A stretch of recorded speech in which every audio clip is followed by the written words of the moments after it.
Rahim.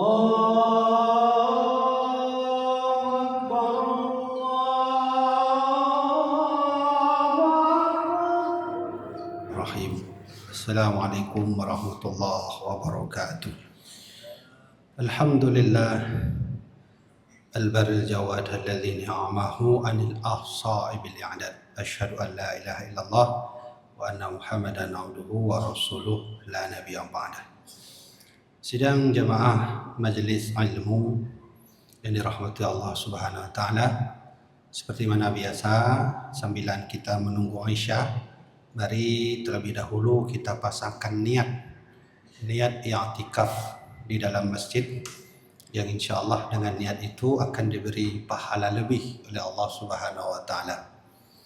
Sidang jemaah majelis ilmu dan para pendengar radio Baitur Rahman yang dirahmati Allah, kita seperti mana biasa melanjutkan penjelasan terkait tentang beberapa makhluk-makhluk Allah yang diciptakan oleh Allah terlebih dahulu sebelum Nabi Adam diturunkan ke muka bumi ini.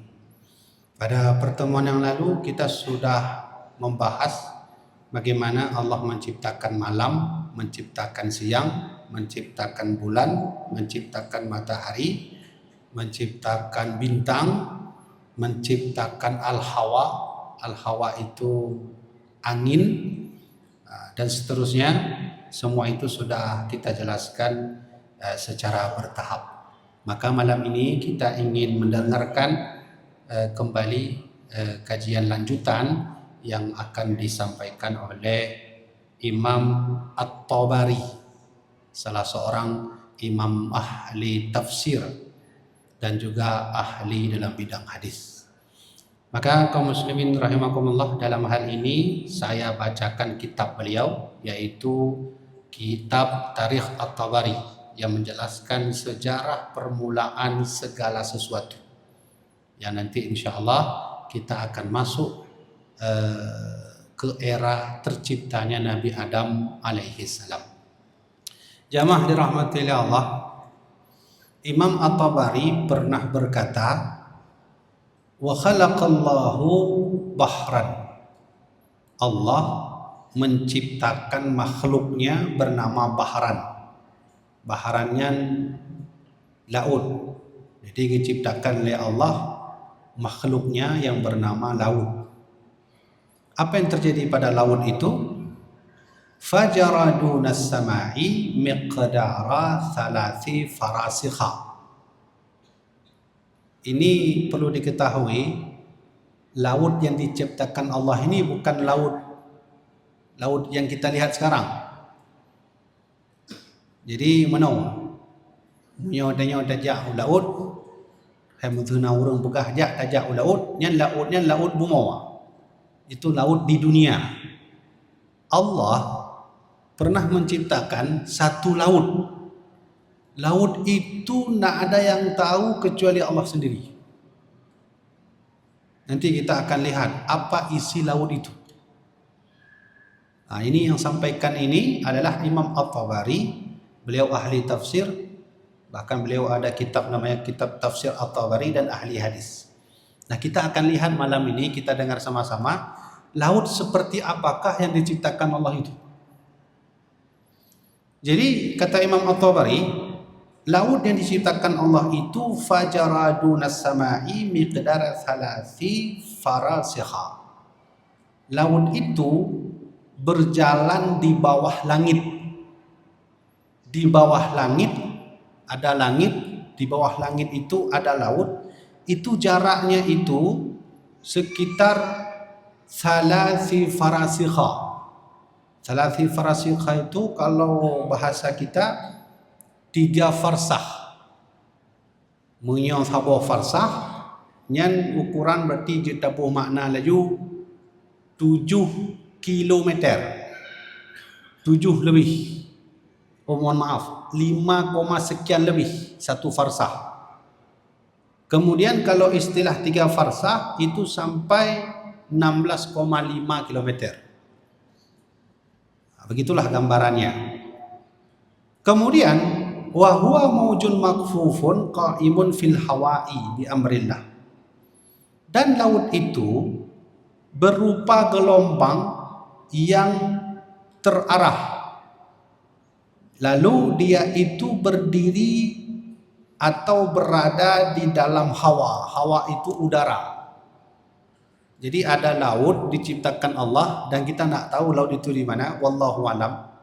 Laut itu di dalam hawa. Hawa itu angin, udara. Jadi yang laut itu maujun makfufun, dia itu bergelombang. Sama lagi laut yang kalau orang sama seperti laut yang kita lihat hari ini, itu bergelombang dia. Dan kita nak tahu apakah gelombang yang sama dengan gelombang laut yang kita lihat sekarang atau berbeda, wallahu a'lam. Kemudian laut itu kata Imam At-Tabari bi amrillahi azza wa jalla la yaqturu minhu qatratun. Laut itu berada di dalam angin, lalu tidaklah jatuh setetes zat yang dari laut itu melainkan kehendak Allah Subhanahu wa taala.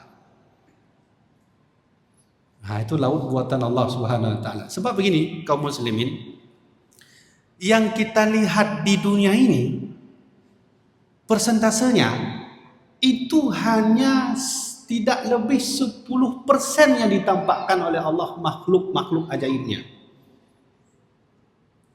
Jangankan langit, laut yang di dalam laut itu, walaupun sudah banyak teknologi berkembang untuk melihat apa isi dalamnya, untuk menggali apa isi dalamnya, tidak ada satupun manusia yang bisa merumuskan itu, ataupun perkumpulan para ilmuwan mengumpulkan isi data dalamnya laut sepenuhnya. Kita sebut sajalah ilmuwan yang pernah turun ke Palung Mariana. Palung Mariana itu termasuk laut terdalam di dunia. Tidak ada satupun manusia yang bisa bertahan hidup 1 jam di dalamnya itu, kecuali harus memiliki teknologi yang kuat. Dan ada orang yang masuk ke Palung Mariana. Banyak ilmuwan yang masuk ke situ, tapi tidak boleh lebih dari 2 jam sebab tekanannya lebih kuat daripada kedalaman laut yang ada di dalam. Apa yang ada di Palung Mariana? Tidak ada satupun orang yang bisa merumuskan data isi daripada laut Palung Mariana 100% ikan-ikan yang ada di dalamnya. Yang lu begah kau nian. Kadang-kadang kalau kita lihat ada ikan yang berbentuk cahaya. Dia kalau berjalan menimbulkan cahaya, kalau diam cahayanya mati.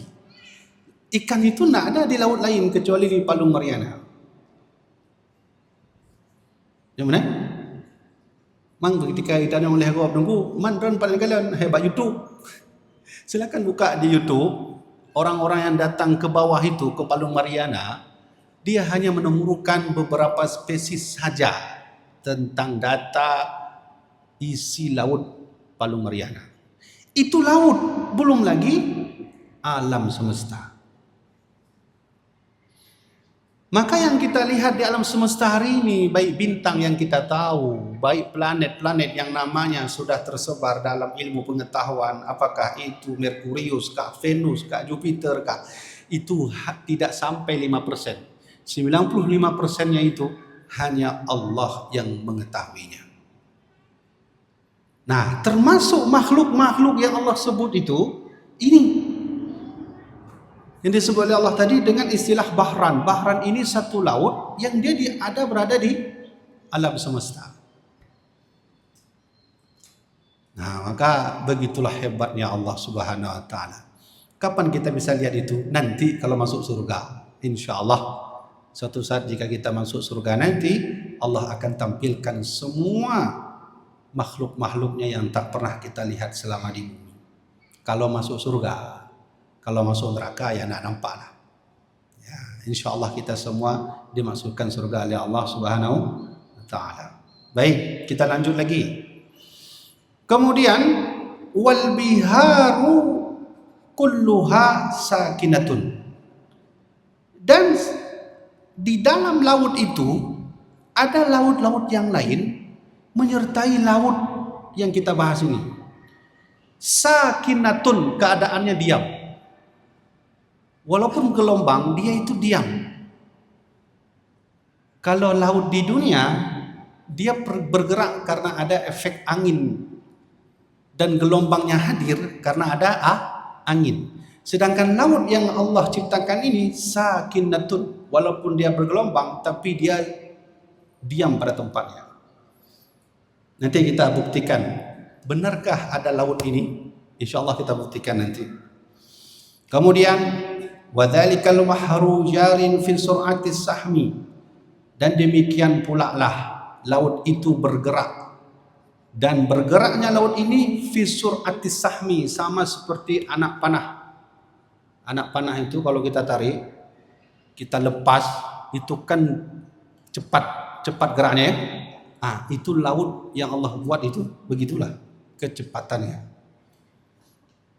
Kemudian thumma intilaquhu fil hawa'i mustawiyan. Kemudian laut itu bergerak di dalam angin. Kalau bahasa kita di udara, laut itu bergerak mustawiyan, secara lurus. Dia tidak belok dia. Tidak belok ke kanan, tidak belok ke kiri, dia lurus.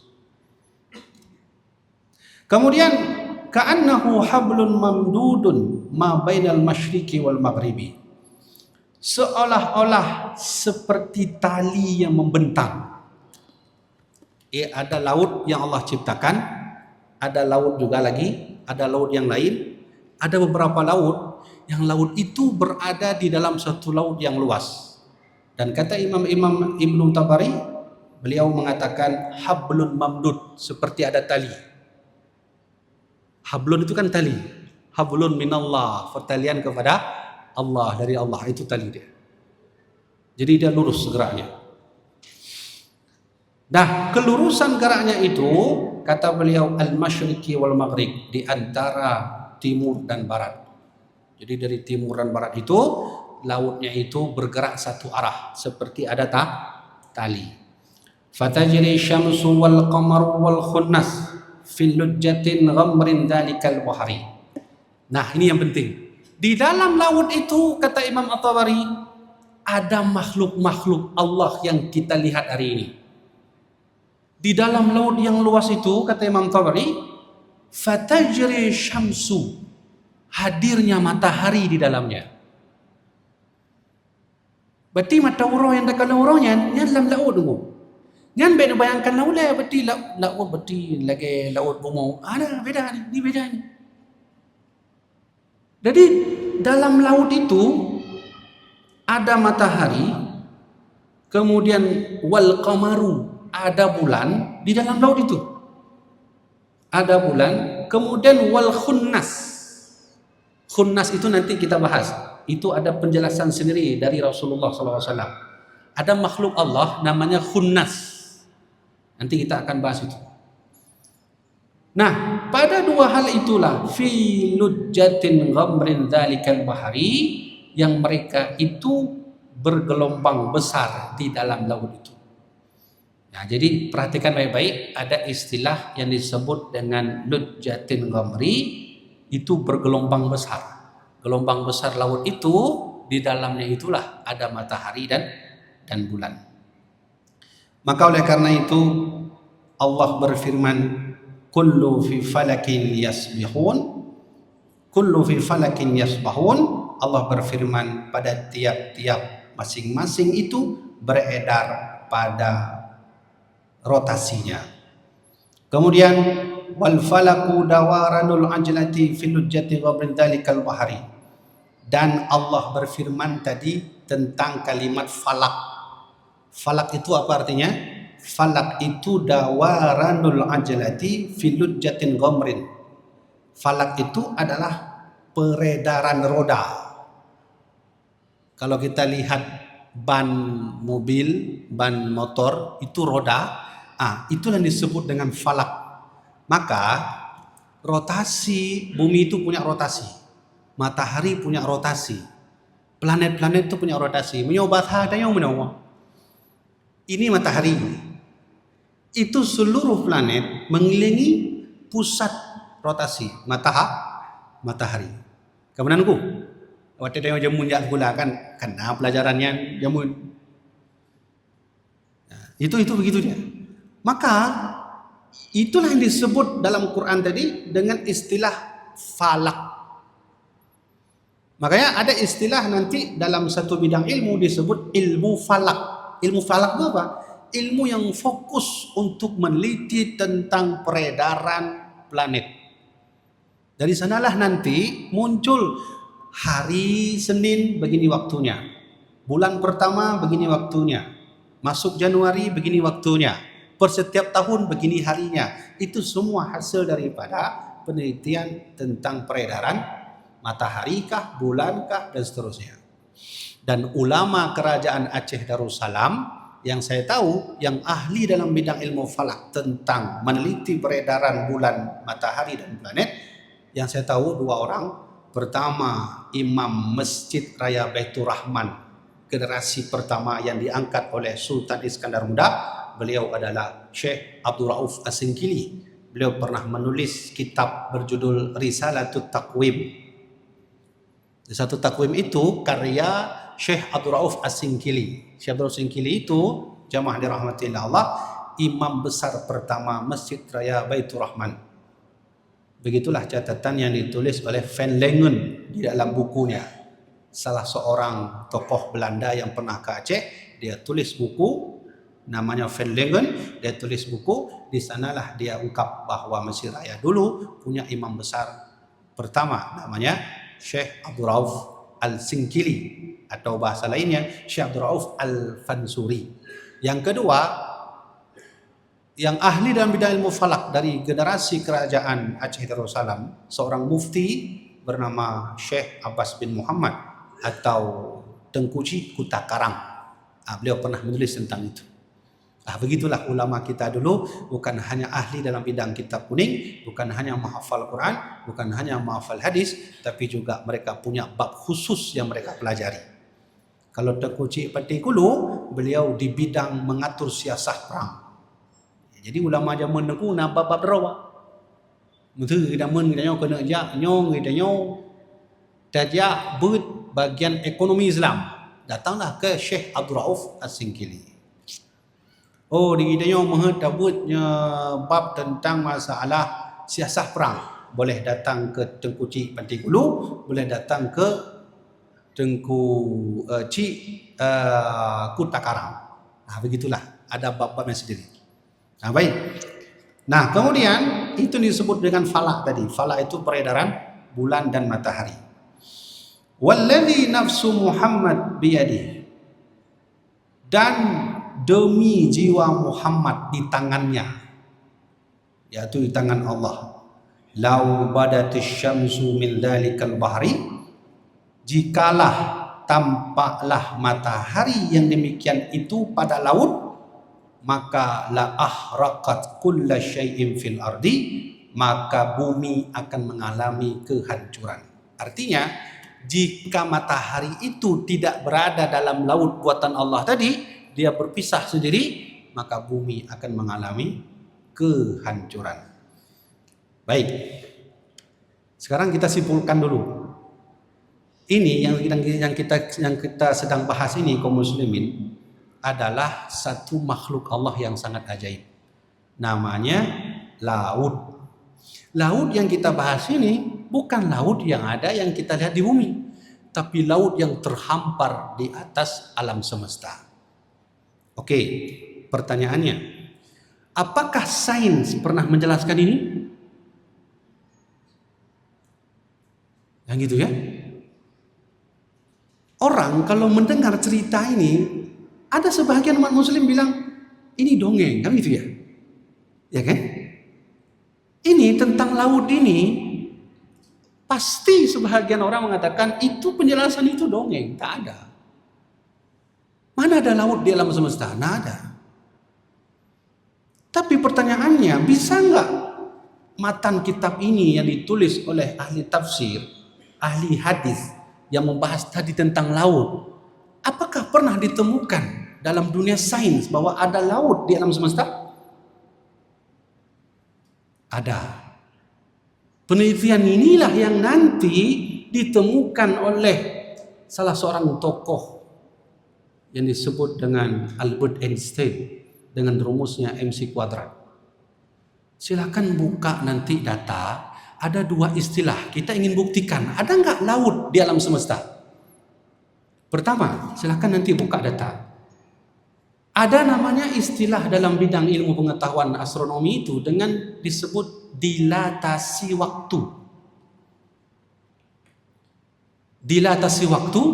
Yang kedua adalah ruang lingkup waktu. Mohon maaf, ada istilahnya kelengkungan ruang waktu.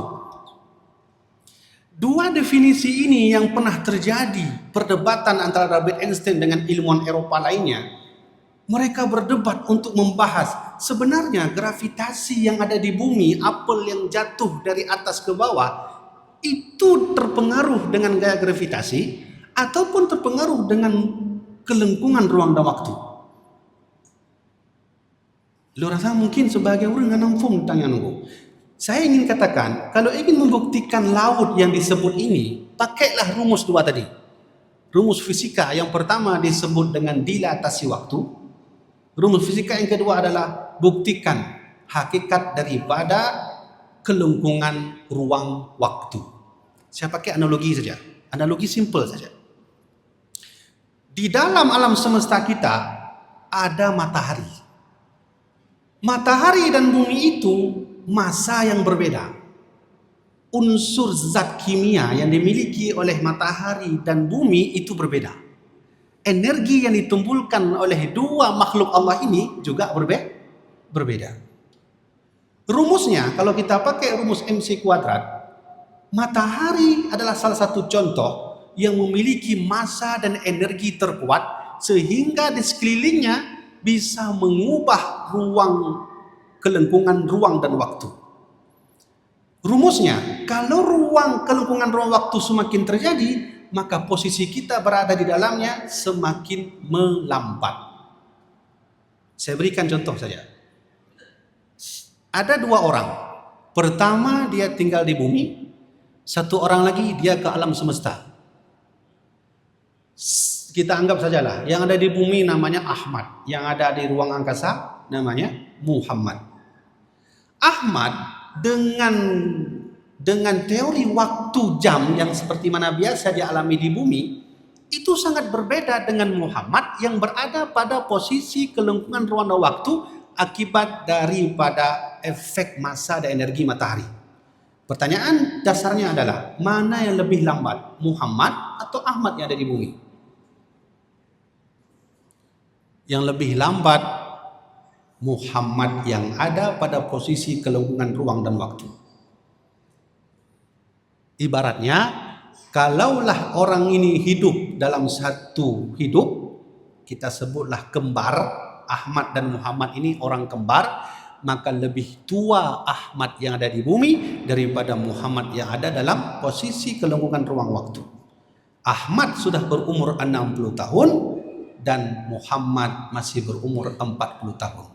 Itu yang disebut dengan dilatasi waktu yang ditemukan oleh Albert Einstein itu. Maka untuk membuktikan laut ini, itulah laut yang dimaksudkan oleh Imam At-Tabari. Alam semesta ini diciptakan oleh Allah dalam bentuk al-biharu, laut. Dalam bahasa ilmu pengetahuannya adalah adanya unsur dilatasi waktu dan kelengkungan ruang dan waktu. Kelengkungan ruang dan waktu itu terjadi sama seperti gelombang yang kita bahas tadi. Kan disebut tadi, maujun makfufun. Maujun makfufun itu gelombang. Nah, gelombang itulah yang tersebar di alam semesta. Yang semua dalam gelombang itu ada matahari, ada Jupiter, ada Venus, ada planet, ada galaksi di atasnya. Maka oleh karena itu, apa yang disebut di dalam kitab ini sangat cocoklah dengan ilmu astronomi disampaikan oleh ilmuwan-ilmuwan barat. Nah, sekarang pertanyaannya orang tidak paham. Coba nanti belajar, pahami apa itu dilatasi waktu. Maka coba saya berikan contoh saja. Saya mau tanya, Kalau saya jatuhkan dua benda ini apa namanya? Kertas dengan HP. Saya jatuhkan dalam waktu yang bersamaan. Pertanyaannya, mana yang lebih sampai dahulu ke bumi? HP kan? Kemana leh? Yang lebih sampai dulu ke bumi? HP. Kenapa kita berpedoman tentang hal itu? Sebab kita beralih kepada hukum fisika yang disebut dengan gravitasi. Jadi kenapa HP bisa jatuh lebih dahulu? Karena ada gaya gravitasi. Nah sekarang ilmuwan membuktikan itu dalam dua objek benda. Dia pakai satu kapas, dia pakai satu apel. Itu direkam oleh BBC. BBC pernah merekam penelitian itu, BBC 2 namanya. BBC 2 itu adalah merekam segala aktivitas sains yang terjadi di Eropa. Ada satu ilmuwan, dia buat ruangan, ada suatu ruangan besar. Ruangan itu nol gaya gravitasi. Dia ambil kapas, dia taruh di atas, dia ambil apel juga dia taruh ke atas. Dalam waktu bersamaan dia jatuhkan apel dan kapas itu. Sekarang sebelum kita jawab penelitian itu, saya mau bertanya, kalau dengan gaya gravitasi, apel dan kapas lebih dahulu mana yang jatuh ke bumi? Apel. Tapi nyatanya BBC merekam bahwa apel dan kapas jika dijatuhkan dalam waktu bersamaan dalam ruangan nol gaya gravitasi, mereka jatuh bersamaan. Apel dan kapas jatuh bersamaan. Inilah yang nanti disebut dengan dilatasi waktu yang diteliti oleh ilmuwan-ilmuwan barat dulu. Dilatasi waktu dan kelengkungan ruang dan waktu, itulah yang nanti bisa kita buktikan adanya laut yang disebut oleh Imam At-Tabari tadi. Yang disebut dengan istilah maujun. Maujun itu gelombang. Itulah itu. Nah, maka jemaah dirahmati Allah Subhanahu wa taala. Begitulah Allah sampaikan Islam ini. Tidak ada kebohongan sedikit pun di dalamnya. Memang ilmu pengetahuan ini tidak muncul pada masa Rasulullah. Ilmu pengetahuan itu muncul pada abad ke-20. Di sanalah nanti sedikit demi sedikit mereka bisa membuktikan bagaimana Islam mengajarkan ilmu sains yang sangat mendalam, tapi pada hakikatnya belum ditemukan pengetahuan. 1400 tahun yang lalu sudah diturunkan ayat.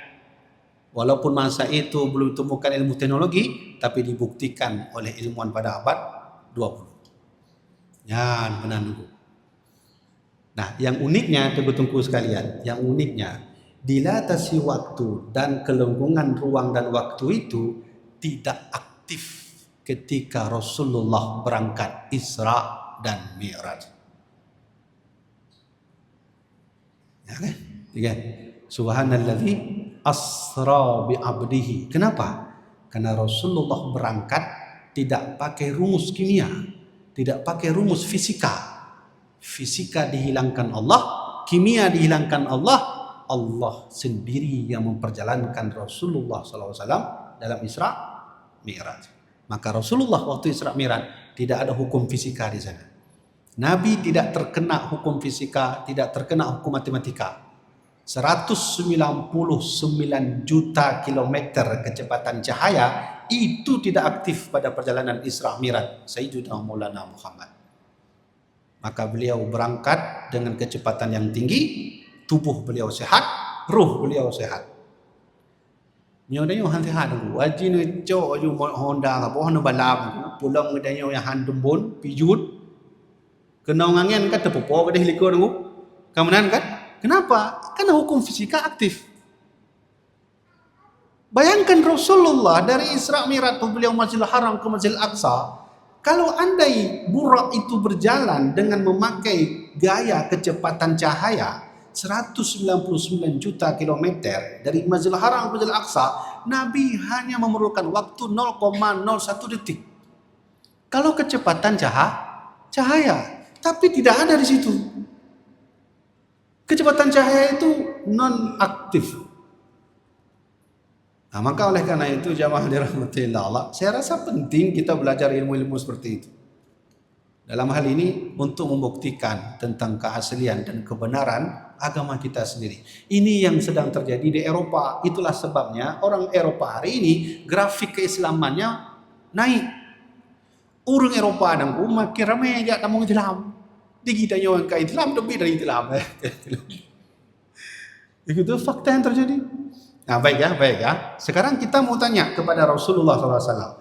Apa yang disebut dengan apa tadi itu? Khunnas.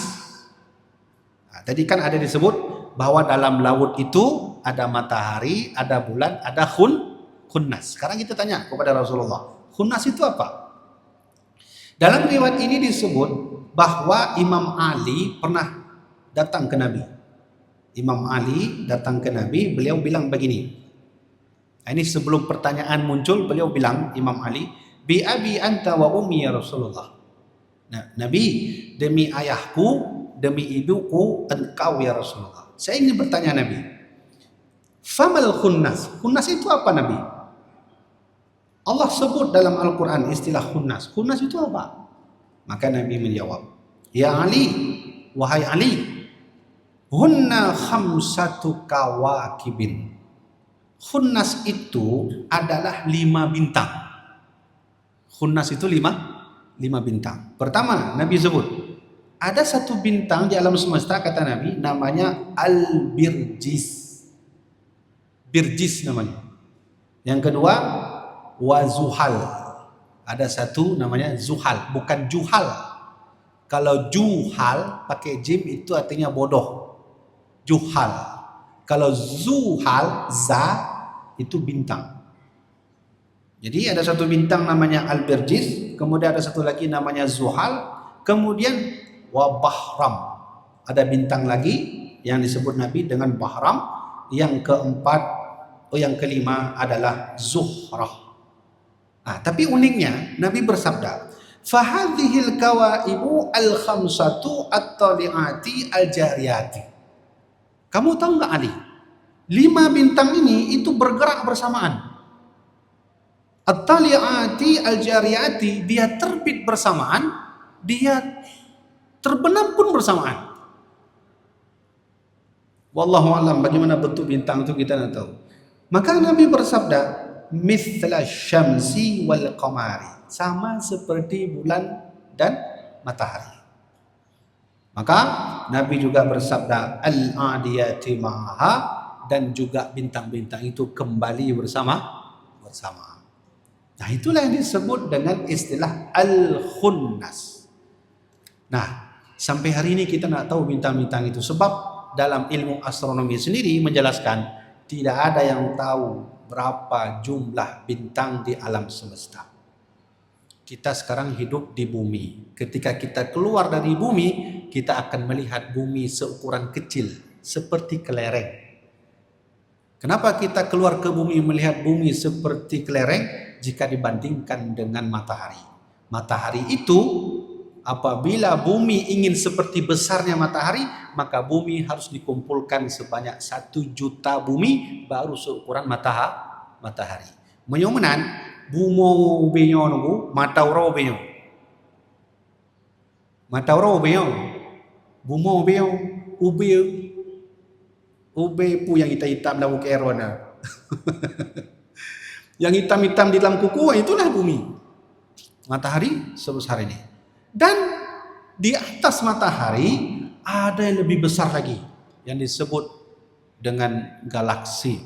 Di atas galaksi ada yang lebih besar lagi dan seterusnya, begitu lebih besar.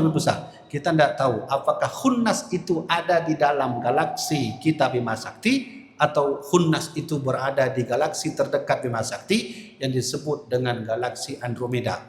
Galaksi Bima Sakti menuju ke galaksi Andromeda, kalau kita diberi izin oleh Allah untuk pergi ke sana dan kecepatan cahaya, maka perlu waktu sekitar 50 juta tahun baru sampai galaksi Andromeda. Menyohanan petih menong-mentong. Kadang drone hana petih pun yang buka. Bukti gini saja, biar enak. Kemarin kita sudah bahas. Matahari yang kita lihat hari ini, bulan yang kita lihat hari ini, itu bulan kapan? Matahari kapan itu? Nyampe nak begah nyam len tengah len kalang bulan nunggu. Nyan bulan malamnya. Enggak, salah itu.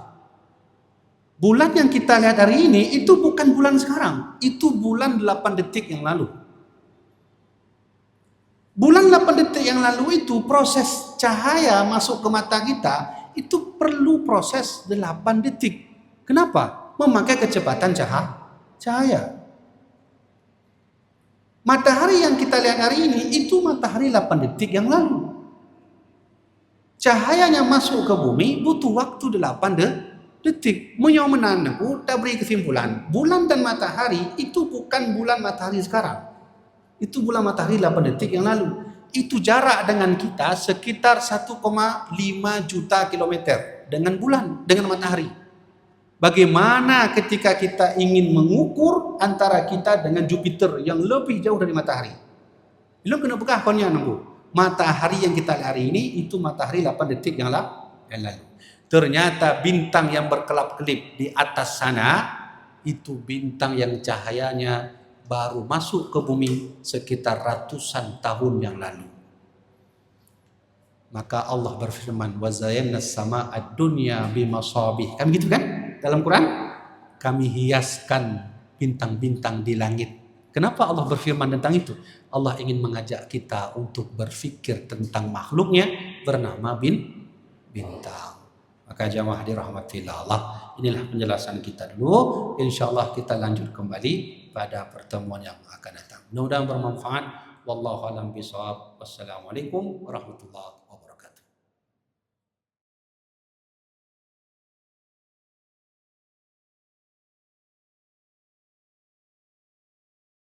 1, 2, 3. Terima kasih Gibraltar. Terima kasih.